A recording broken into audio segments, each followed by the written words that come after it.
So I happened to watch completely randomly. I mean, sure enough, if I thought a bit about the name, I might have picked it, but one of those things. Um, a Cinderella adaptation. As it happens, I still haven't watched the. I think I haven't anyway.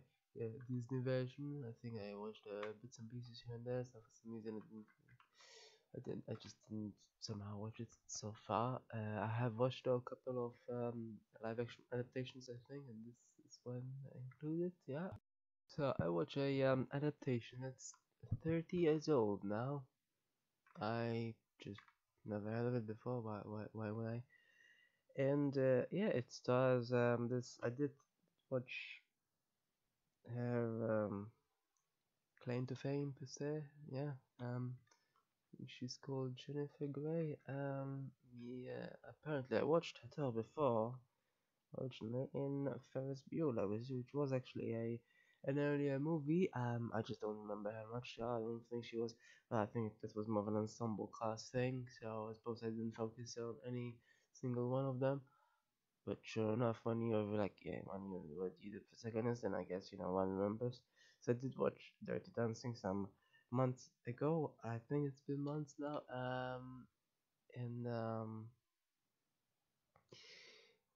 sure, I mean, uh, to be honest, it's sort of similar, isn't it? It's not quite that. I mean, well, there isn't much dancing anyway, or songs and whatnot. But don't quite know why some people choose to think that oh, this movie is so much better than this movie, when they're so similar, and literally have the same actor in them. So I don't know. She played a part in making the other movie popular. This one is incredibly more obscure, much more so in comparison, at least. I don't know if it's because it's an adaptation. People don't think highly of adaptations, or maybe it's the other male protagonist there somehow doesn't. People don't seem to think highly of. I don't know. I personally didn't mind it. I mean, it's not much. It's not better or worse though, than most rom-coms I've seen. Honestly, in fact, that lost supposed tourist.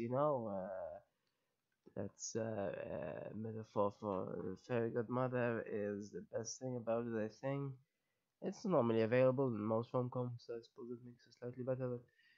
But it was her glasses were pretty cool. I think. Yeah. I mean, there is some art as well. It made it sort of interesting to look at visually, so something. It was a bit slapstick, of course. It was somewhat like Senior Max that was commented on recently. So it's sort of like a combination of Senior Max and Cinderella, I suppose. To my eyes, of course, if I had never seen Senior Max, I would never have made a comparison.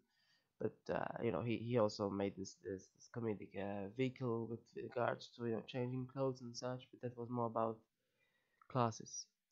So not terribly funny. But not too. I mean, there were many other rom-coms I've seen that were way more popular, and somehow this one isn't. I don't quite understand why that is, but it's fairly similar. It's really all rom-coms are very similar, and how people can choose one over the other. I'm not entirely sure sometimes, honestly. At least this one is sort of I don't know. There's a magical sort of attempt at it. It's not quite very potent or anything. It's not like just my luck or such, But there is a slight element, at least. Just Cinderella elements are not quite, very original. But uh, it is what it is, really. I'm assuming tell people don't like it because they don't think the relationship is something, and sure enough, that might be it.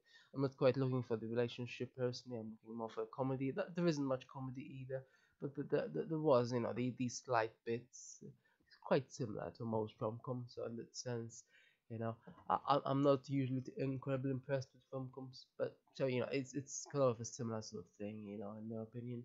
But it's not the worst rom-com either, so it's an obscure one, but not the worst one in my opinion. but not better either, really.